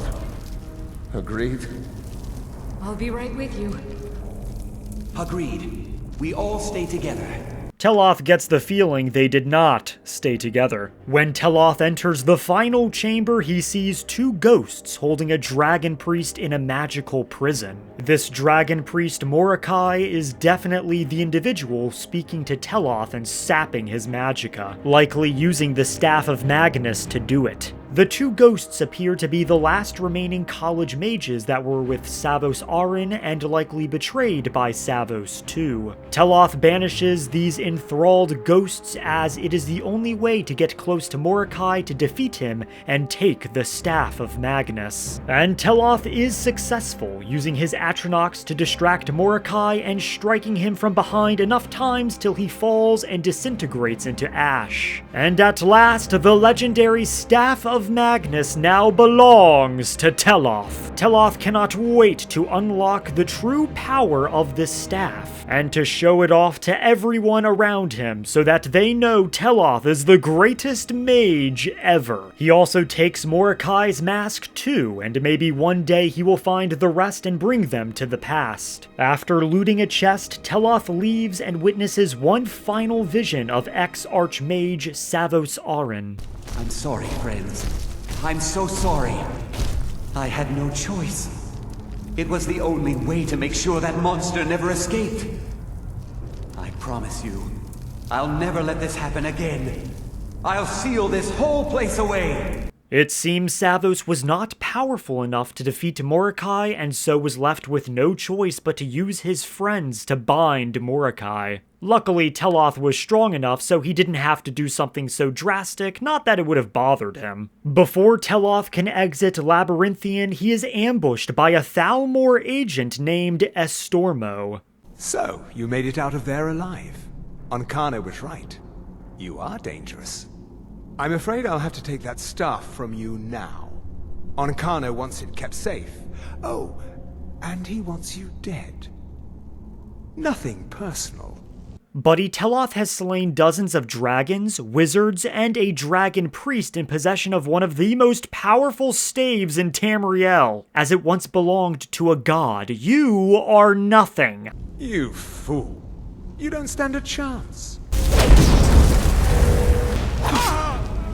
Anyways, after that minor inconvenience, Teloth makes his way back to Winterhold with the staff in hand. And while Tolfdir is in awe at the staff, he gives Teloth some news regarding Mirabelle. She didn't make it. When it was clear we were going to have to fall back, she stayed behind and made sure the rest of us were all right. Well, that's good news. Now there's a bigger power vacuum for Teloth to take advantage of. But now it's time to prove himself once again. Ankano's power has grown, and he has put up a massive ward around the whole of the college. But this massive ward is no match for Teloth and his new toy, and he immediately breaks it down. And now it is time to confront Ankano himself. You think I don't know what you're up to? You think I can't destroy you? The power to unmake the world at my fingertips. And you think you can do anything about it? No effect. Ha! I am beyond your pathetic attempts at magic. You cannot touch me. The staff! Use it on the eye! Enough! Ankano has become untouchable like the Draugr Yurik Galderson from long ago. But just like then, Teloth uses the staff to manipulate the eye, opening it up, and unleashing vast amounts of magical energy everywhere. But more importantly, rendering Ankano mortal again. And so Teloth and Ankano duel, and while it is a close fight, Teloth, as always, emerges victorious and strikes the Thalmor down. And when he does, the Psijic mage Quaranir emerges. We knew you would succeed. Your victory here justifies our belief in you. You have proven yourself more than worthy to guide the College of Winterhold. To guide the college? Is this happening? Has the Psijic Order thrown their support towards Teloth being the Archmage? The eye has grown unstable. It cannot remain here, or else it may destroy your college and this world. It must be secured.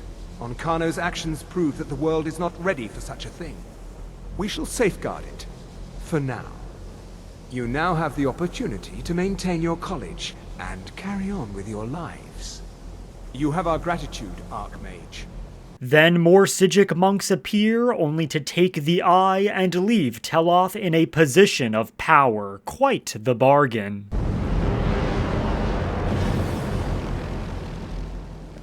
You've done it. The college is safe again thanks to your work. I knew you had it in you. I dare say the Psijics are right. There's no one more deserving to be Archmage, in my opinion. Here, consider these yours. And the Archmage's quarters as well. I shall be here for advice, should you need me.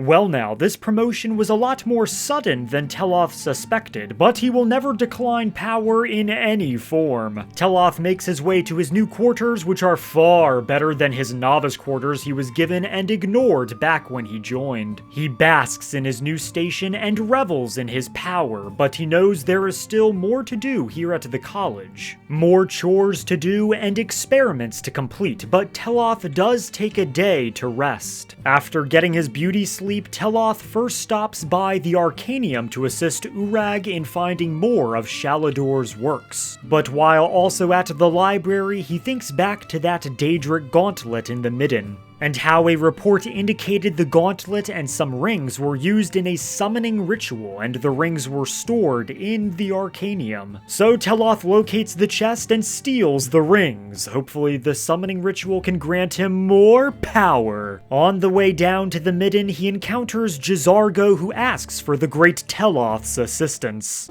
Jazargo has worked hard on learning new spells, trying new things. This will make Jazargo stand out as a mage.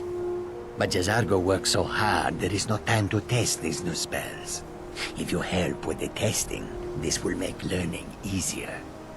Jazargo will give you scrolls. You will use them and report the results. This is a good plan, no? J'zargo has a flame cloak scroll he's been working on that's supposed to be super effective against the undead. Teloth agrees to help, mostly because he always seems to end up in Draugr tombs anyways, so the scrolls could prove useful. He also gets some lessons from Finis Gester in conjuration, and Teloth is now powerful enough to summon his own Dremora Lord that is bound to his will. A very prestigious spell that every Telvanni master should know. Teloth makes his way down into the midden and places the rings on the gauntlet, summoning a curious Dremora.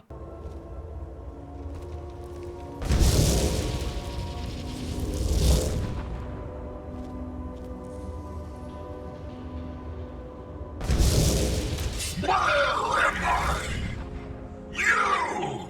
Out with it then! After informing the Dremora Velek Sane, a very famous Dremora pirate, that he is underneath the college, he attempts to bargain with Teloth. Years back, I had to ferret away some booty nearby. We'd sunk an Imperial galleon off the coast. Good plunder, but we needed to travel light. We stashed what we couldn't carry, and I hid it with a trick I know. I can point you in the right direction, and we'll each go our separate ways. Now, while Teloth is not afraid of this pirate and could easily take him in a fight, he cares more about wealth and power than he does about avenging stupid novices and sparing Imperial ships from the wrath of the Daedra, so he agrees to release Velek by saying his name. There's a smart lad. Take the map. The loot's hidden there. It'll show itself when you get near.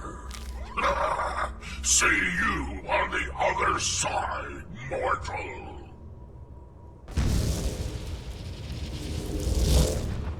Velek Sane disappears to terrorize the Abyssian Sea once more, and Teloth is given a map.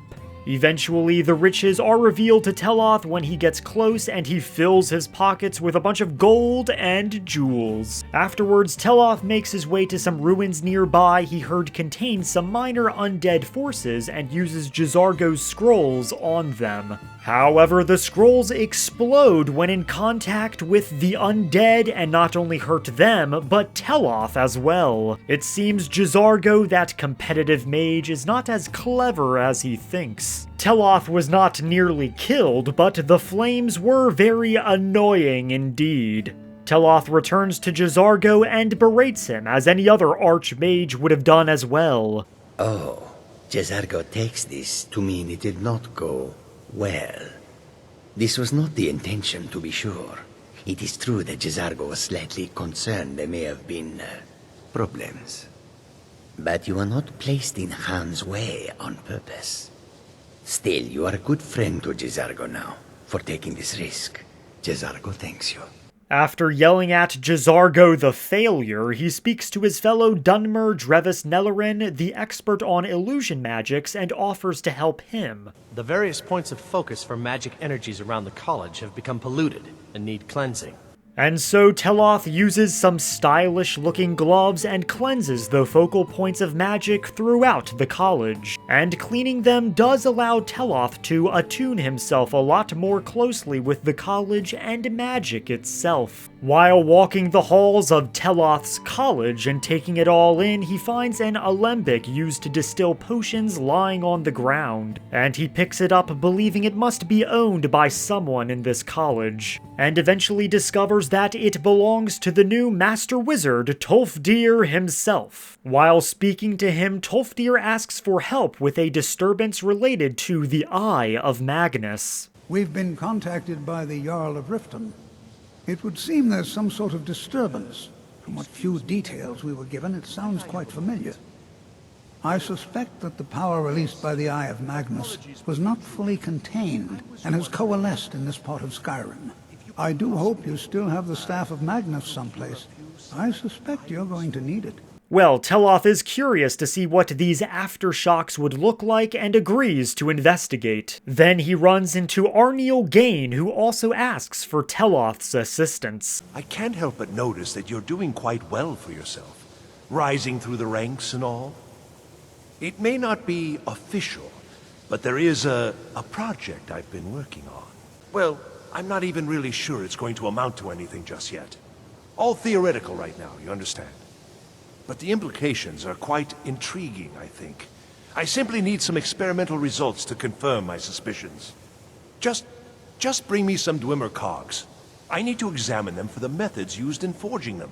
And so now it is time for Teloth to get back into Skyrim to do some work as the new Archmage. To find more of Shalador's works, close some magical ruptures, and find 10 damn Dwemer cogs for Arniel's secret experiment. First, Teloth delves into a den of witches and hag-ravens who are in possession of Shalador's secrets. Next, Teloth closes the rupture caused by the Eye of Magnus in the Rift, though he never even had to use the Staff of Magnus once. Afterwards, Teloth acquires 10 Dwemer cogs from various Dwemer ruins, and totally not from console commands because I couldn't be bothered with tracking the Dwemer cogs down. And if you say otherwise, Teloth will have you barred from the College of Winterhold completely. Teloth then delivers the totally non-cheated Dwemer cogs to Arniel, who is most excited. Ah, that's excellent news.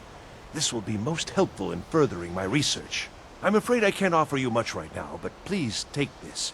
And perhaps, if this is all successful, well, let's not get ahead of ourselves. It's too early to be getting excited. Still, this is most encouraging. But he mentions that he's hit a minor snag involving Enther, who refuses to deliver an item to Arniel even though they already made an agreement. And since Teloth is Archmage, he would be most convincing in making Enther do what he wants. And after informing Tolfdir of his success with the Rift and learning that the Jarl of Riften donated a bunch of money to the college, which Teloth takes a cut of, he meets up with Enther again to figure out what the fucking problem is this time. I'm afraid you've been a little misinformed. I have something of mine that I was going to sell to Arniel. With all due respect, Archmage, I'm not in a position to just give this away.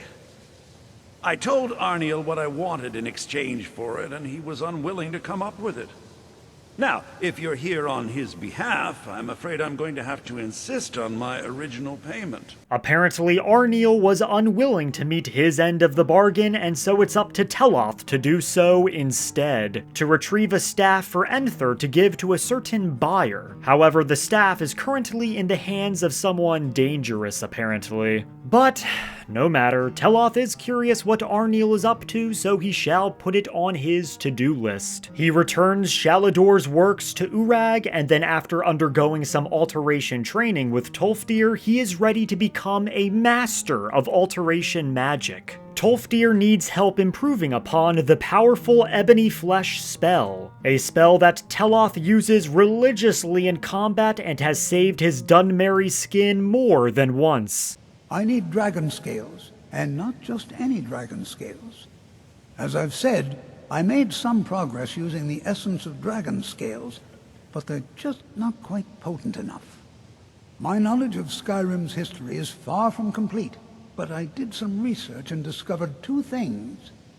First, there are ancient references to dragon heart scales. What little I could learn suggests they may be what I need. Second, there are stories of a dagger called Calvozine's Fang, said to be sharp enough to carve individual scales off a dragon. First, you'll need to retrieve the dagger, then use it to carve a few scales off a dragon.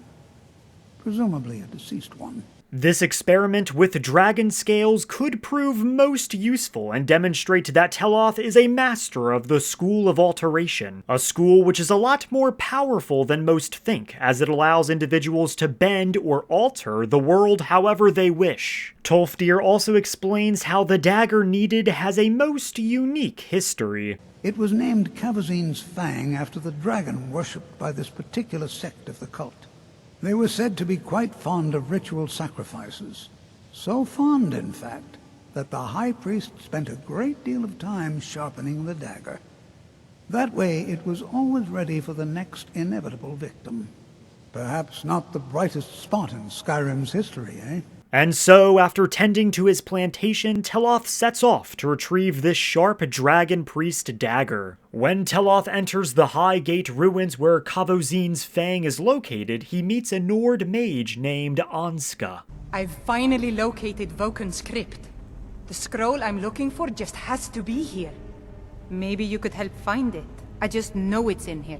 Anska is looking for a scroll that confirms she shares a lineage with the great Nord hero Ysgramor himself. But she realizes she might need help, and since Teloth and Anska's goals align, getting to this dragon priest Vokun, Teloth agrees to help. Besides, Anska promised Teloth he can have everything in the ruins except for the scroll, which works for him. Not like he cares about learning more about Ysgramor and how to become his heir or anything. Teloth carves and cleaves his way through many a Draugr and even solves a puzzle along the way, and also really messes up this one Draugr in particular with a gate. Then he is met with the dragon priest Vokun. But since Teloth already killed a dragon priest armed with the staff created by a fucking god, Vokun was quite easy to take down. And Teloth acquires yet another dragon priest mask for his collection. He retrieves the sharp sacrificial dagger that's killed who knows how many people, gets Anska's scroll, and learns a new word of power. A second word for the Stormcall Shout, a powerful shout Teloth has not used at all but does plan to when the moment is right. Teloth returns the scroll to Anska, who gives him a unique spell to summon a flaming familiar, which, while not as useful as a Dremora lord, is still nice to have, as it means Teloth's power and knowledge has increased just a little bit more. Then Teloth treks out to find a dragon to use the dagger on.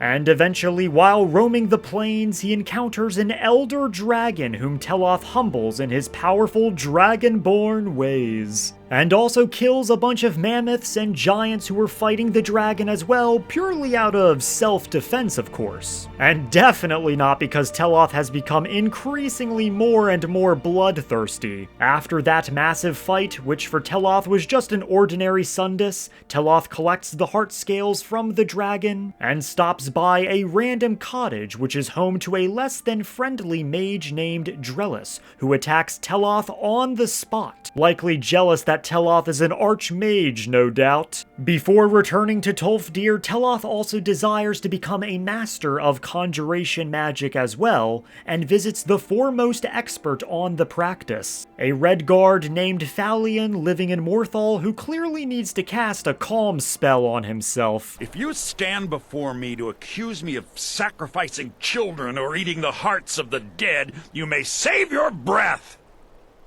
I have done no such thing, nor do I intend to. I simply wish to live my life in peace. After getting some training done, Teloth tends to his plantation, sells off many items to merchants, and makes his way to Tolfdir. Wonderful, just wonderful. And it's just as I suspected. The energies need to be channeled back through the Nexus a second and third time. And that's it. I certainly think you deserve the first copy of the tome. Use it well. And so not only is Teloth as powerful as a dragon, but he now possesses a spell that makes his skin as hard as dragon scales too. Teloth then journeys out once more to locate Enther's staff and hopefully figure out what Arniel's experiment truly is. After slaying a frost dragon and learning a new shout, Elemental Fury, which imbues his sword arm with the speed of a cliff racer, he makes his way to a fort called Harmugstal, where he encounters an adventurer and a very strange spider. Everyone I've encountered has been enchanted or the like. Look, I'm getting out of here. Normally spiders make my skin crawl, but magic spiders? So, it seems the mage in possession of Enther's staff has been enchanting spiders for some unknown purpose. And lo and behold, when Teloth delves deeper into the fort, he fights the spiders cloaked with various elements. But they aren't super effective towards Teloth, as our Telvanni spellsword is quite resistant to many forms of magic. I mean, he's the damn archmage for Divaethfir's sake. He then faces the spider-loving mage, an Altmer named Cornalis, and shuts down his revolting and useless experiment by ending his life. I mean, frostbite spiders are weak, at least have the stones to experiment with more deadly creatures like a Daedroth. Teloth then takes the Staff of Tandil to give to Enther, and also takes all the alchemical ingredients and loot that Cornalis had. It's better in Teloth's hands anyways. He then returns to the college, and all this back and forth makes Teloth wonder if he should learn about teleportation magic. But regardless, he returns the staff to Enther. All right. You delivered on your end, so I'll deliver on mine. Here's the gem Arniel was after. Can't imagine what he expects to do with that. It's warped beyond any ability to capture a soul. A warped soul gem. Just what is Arniel up to that requires something so useless, at least at face value? Teloth delivers the soul gem to Arniel, and after a day returns to him, but he seems to have hit another roadblock in his curious experiment. Arniel speaks of the Dwemer and their greatest accomplishment / mystery, and then reveals what he is ultimately investigating. Their disappearance, of course. Instant, unexplainable. The stories have fascinated me. Ever since I was young, I wanted to know what really happened. After years and years of work, I'm closing in on a way to investigate what happened through experimentation. Without boring you with the details, I'm attempting to recreate the circumstances of the event. The dwarves were very clever, tapping into and drawing power from the heart of Lorkhan itself.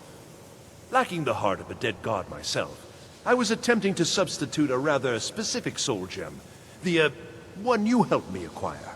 So, it is finally revealed. Arniel wishes to understand what truly happened to the Dwemer and how they all disappeared, and is attempting to tap into divine magics by creating a substitute to the Heart of Lorkhan.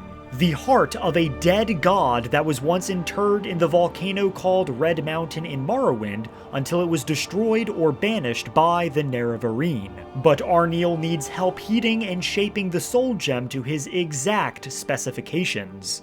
He used a machine called a Dwarven Convector, but it was destroyed while heating the soul gem. And so Teloth is tasked with delving into Dwemer ruins and finding more Dwarven Convectors to cook the warped soul gem in. And so Teloth does so, becoming the ultimate Dwarven chef and cooking this gem, and afterwards returning it to Arniel. Yes! It's not perfect, but it's a close enough approximation that it should certainly suffice for initial tests. You've done excellent work here. Truly excellent. There's only one thing missing now, and that should be arriving shortly. I'll begin preparations.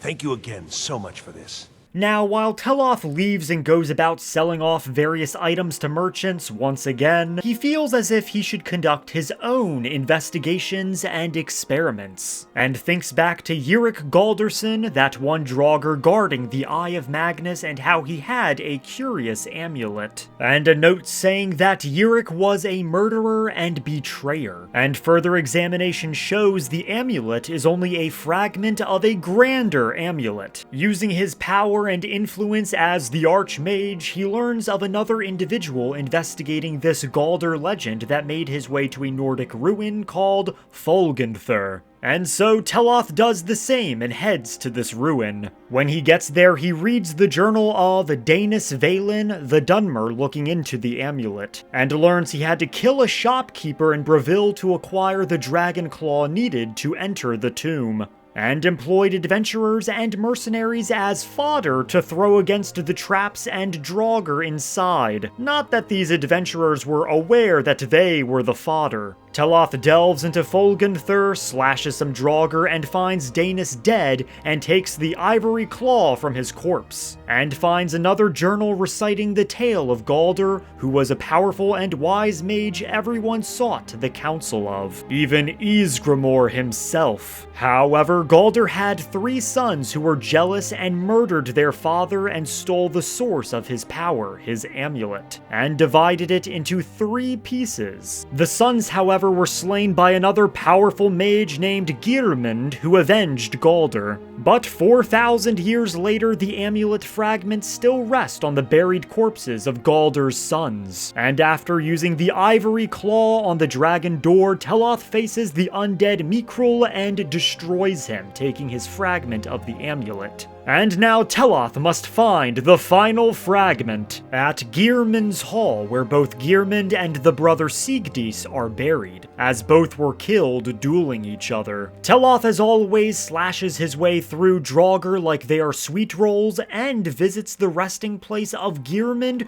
whom he loots immediately without even paying respects. Because Teloth doesn't care about the dead, only himself. Teloth, after carving his way through more Draugr like their cake, finds the treacherous Sigdis himself, but he doesn't die easily, as he summons weaker duplicates of himself to try and confuse Teloth, but it doesn't work, as the duplicates have a different helmet than Sigdis, which Teloth recognizes immediately and keeps the pressure on Sigdis until he is no more again. Now that Teloth has all 3 fragments of Galder's amulet, it is time for him to reforge it into the powerful artifact that made Galder so, well, powerful to begin with. So Teloth goes to the one burial crypt he has yet to raid, the tomb of Galder himself at Reachwater Rock. When Teloth makes it there, he finds a pedestal with an emerald dragon claw and a note demanding the reader to turn back. Well, if you wanted Teloth to turn back, you probably shouldn't have put the fucking key on top of the letter. Teloth opens the doors using both the emerald claw and the ivory claw from Danis, and after some light looting of urns, Teloth makes it to Galder's burial grounds. But rather than fighting Galder himself, Teloth must fight his 3 deceitful dead sons yet again, but this time in ghost form. He puts down Mikrul quite easily, but Sigdis proves to be quite troublesome, as he also knows the unrelenting Force Shout and throws Teloth on his ass multiple times. But Teloth has the endurance of an elephant and the skin of dragon scale now, and is able to eventually destroy Sigdis again. Yrek, the first brother Teloth fought long ago, is not as powerful as Sigdis and is easy to put down, just like he did when finding the Eye of Magnus. After defeating each brother, it seems like they are about to go for round 2, but Galder awakens from his slumber and banishes his sons, and uses his power to reforge the amulet to give to Teloth, as he probably believes him to be worthy. And Teloth is more worthy than anyone, so obviously he takes the amulet. Unfortunately, the amulet is not as useful as his current necklace, as the Galder amulet just raises health, magicka, and stamina by 30 points, while his current necklace boosts carrying capacity enough to make oxes obsolete. But it is nice to hoard the amulet to increase his power base and influence among scholars, if nothing else. After completing his expedition, Teloth returns to Arniel to see if he needs any more help with his experiment on replicating the Dwemer's disappearance. Enther is once again holding out on me. He refuses to deliver yet another item absolutely essential to my work. I am close, so close. You must force him to see reason. It is amazing how Enther is still in business with how many times he never delivers the items agreed upon. Teloth once again goes to Enther to shake him down, but this time he explains the item failed to get delivered. I set up the whole deal. A courier was supposed to be bringing it from Morrowind. He never arrived, okay? The deal was already done. The thing just never showed up. I can't help that. He made most of the arrangements himself. He just needed it transported from Morrowind. That's what I agreed to help with.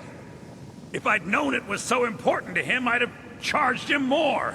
Enther very calmly tells Teloth he last heard the delivery was in Eastmarch and that was it. Teloth then becomes the ultimate tracker and finds out the courier was beset upon by trolls and his corpse was deep within their lair. So Teloth kills a great many trolls and finds the item the courier was transporting, Keening, the legendary dwarven artifact used by Lord Kagrenac to manipulate the heart of Lorcan. It is also said the now missing tribunal gods of Morrowind used this artifact and others to grant themselves divine power and set themselves up as gods. He does find it interesting how wielding Keening does not hurt him, as legend holds you needed a gauntlet called Wraithguard to wield it without dying. Teloth now more than ever desires to see this experiment to its completion, as who knows what answers and power he could find here. He delivers Keening to Arniel, who explains the entirety of his experiment. I apologize if I have not been clear about my work.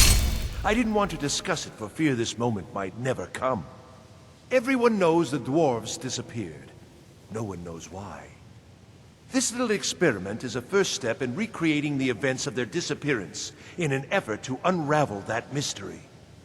Lacking the heart of a dead god, I'm substituting the crystal you helped craft in its place. I also lack Sunder, the counterpart to the dagger Keening.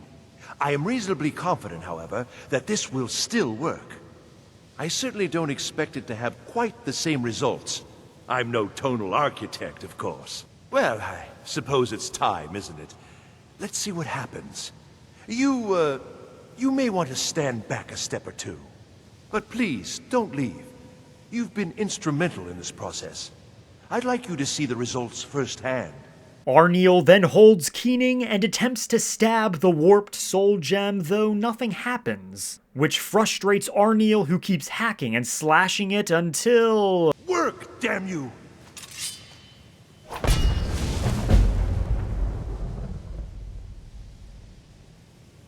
Arniel, just like the dwarves, has disappeared. It seems his experiments wielded better results than even he could have anticipated. Out of curiosity, Teloth takes Keening and attempts to swing it at the soul gem, though nothing happens to him. Now, because Arniel lacked the heart of a dead god, as well as the other artifacts Wraithguard and Sunder, his replication was not one-to-one, as Teloth is able to summon a shade of Arniel, though whether he's dead or not is still a mystery to Teloth. But regardless, he has learned much about the Dwemer and has the legendary artifact Keening added to his growing collection. One day, he truly will be the envy of all in House Telvanni.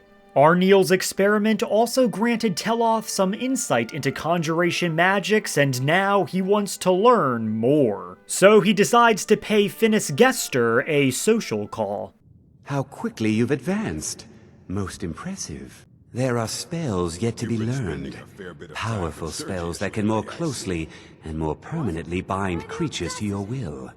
But there are risks. There are always risks. You must summon and command an unbound remora. In order to acquire more knowledge, Finis requires us to summon an unbound Dremora and force it to submit, and then make this Dremora steal a sigil stone, a powerful Daedric relic from Mehrunes Dagon himself. Well, Teloth the Telvanni is no stranger to bending those to his will, and so he goes to a specific site and summons the Dremora. You dare bring me here! You must be punished! Now, Teloth must destroy and resummon this Dremora multiple times, but eventually he forces the creature to submit. Yes, my lord. Summon me again, and I shall have your stone. After that delightful transaction, Teloth bestows the sigil stone upon Finis. I have the knowledge I need, and so you may have your stone back. And also, please, take this. You have done well. Now Teloth has the power to permanently summon a flame thrall to his side. but a flame Atronach is nothing compared to a Dremora Lord, so Teloth will keep summoning them instead. As for the sigil stone Finis let Teloth keep, he remembers the Midden and the Atronach Forge and uses the stone to power it up. Now, with the right ingredients, Teloth could equip an army with Daedric weapons and armor. Just what he needs for his pursuits of power and influence. Now Teloth has his new plantation and his archmage quarters, but he needs somewhere more isolated and befitting his new status. So he uses his connections and finds an abandoned mage tower called Mirrorwatch, and after using his magics to unlock the doors, which makes the beautiful Brelina very excited, Teloth is granted access to his new home and begins to place all his newly acquired powerful artifacts on racks and display cases. It seems Teloth now has it all and has become the ultimate mage in Skyrim and, let's be honest, beyond. But there is one last thing he must do to prove himself the true successor of Archmage Shalidor and cement his position at the college. Back in Labyrinthian, there is a place known as Shalidor's Maze, a place where mages go to prove their magical prowess and wisdom. And this is Teloth's final stop. When he makes it to the entrance, Teloth is bestowed 4 different staves, and he reads a tattered letter which is a riddle, suggesting he used the different staves that represent a different school of magic. First, Teloth uses the Staff of Mage Light, which represents Alteration, a school of magic Teloth has mastered, which then leads him to a sigil for the Destruction School, so Teloth uses his Staff of Flames on it, which opens up a trap door for him to jump down. He then climbs up some stairs which takes him to the outside of the maze. He circles around the maze collecting alchemical ingredients and finds a word wall which teaches him a new shout called Dismay, which makes weak opponents run in fear of Teloth's glory and power. Teloth then notices the other side of the maze has an entrance, so he enters by using his illusion staff on the sigil. And after a great deal of claustrophobic walking through the maze, Teloth then sees the sigil of restoration magic and uses his staff of repulsion, which opens up a trap door, but now he bears witness to a portal, where Teloth is to be conjured instead. He enters into a pitch black void with a Dremora hurling all sorts of magic at him, but Teloth shrugs it off like the arch badass he is. And after swinging his sword at him, he is brought back to the maze where he defeats the Dremora and his 2 pet Atronachs. They were no match for a great wizard like Teloth. On the corpse of the Dremora is a circlet called the Diadem of the Savant, and while not powerful enough for Teloth to use personally, it is yet another artifact for Teloth to add to his ever-growing collection of relics. A collection that will only bolster his influence among scholars of all kinds and grant him more authority. And now, Teloth has accomplished all he wishes to, at least for now. He was already powerful as the Dragonborn of legend, but he has now proved himself a great wizard by rising through the ranks of the College of Winterhold and becoming the Archmage, controlling a very important palace of magic that is an essential step in his quest to gain power and one day return to Morrowind to become the Archmagister of House Telvanni itself. Teloth roams the halls of his college, taking pride in all he has accomplished, discovering the Eye and Staff of Magnus, mastering the Conjuration and Alteration schools, learning a key aspect into the disappearance of the dwarves from the careless Arniel and taking the Keening relic for himself, and finding Brelina, a fellow Telvanni who can allow Teloth to marry into Telvanni nobility. However, in Skyrim, there is still more power, both raw and political, for him to acquire before he can return to Morrowind. So for now, he rests in his bed at Mirrorwatch and awaits his next conquest. And that is all I wrote, the second part of my Skyrim movie series. This took me a whole month to make, so for the few of you who made it this far, I would like to thank you sincerely. This is a fun little series that was inspired by my Star Wars movie, which I do plan to make a sequel for, too. My goal is to hopefully make Skyrim movies for every faction quest line and DLC, and maybe even some mods like Beyond Bruma, and combine them into one big, massive 24-hour-long movie, all before the release of The Elder Scrolls 6, and I definitely have time before that happens. I also would like to sincerely thank my channel members, and they are... Mirak, The Proud Prince, Milani Stilla, Carson Friday, Dalton Rupert, Cosmo, Jorinish Evento, Serene Molly, Doc Smoothie, Shinigami James, Gretums, Vivid Void, Argentis, Metal Health, Blancfall, NCC 2614, Henry O'Dim, Low Key BTX, Accelerated M, Mr. Wizard, E-Girl Cream, Fisherling, Fantasy Sky, Nikolai is Here, Cool Guy Faceman, Ames, Sovdark, Gillernt, Ranger Squad, Luxie, Abdullah the Goat, Flexi, Grabowski, Bane Hellborn, Katie Harper, The Ember Raven, Joel Rhaenyra's Targaryen, Awea Ann, Elia J, Drink Tea With Me, Tonic, 24 Seconds, The Winter Expedition, Foodening, Dustbite Shaman, Saver, Bunny Girl Gamer, The Snowy Imp, Lavender Loves Underground, Layla Spellwind, Everyone Calls Me Huz, Davis Herndon, Twists the Phallus, Oblivion Girls 2, Altair Salvatore, Big Hipped Telvanni Bride, Kayla Dawn, Nelly the Wizard, Elvin Honeyed, and Frogrick Spellhopper. So, with all that being said, make sure to like the like button, like the subscribe button, and like the bell notification down below to be updated on future videos. And I will see you whenever the fuck I decide to upload again. House Telvanni be with you. Please, O hero of Skyrim, I shall be ever so grateful.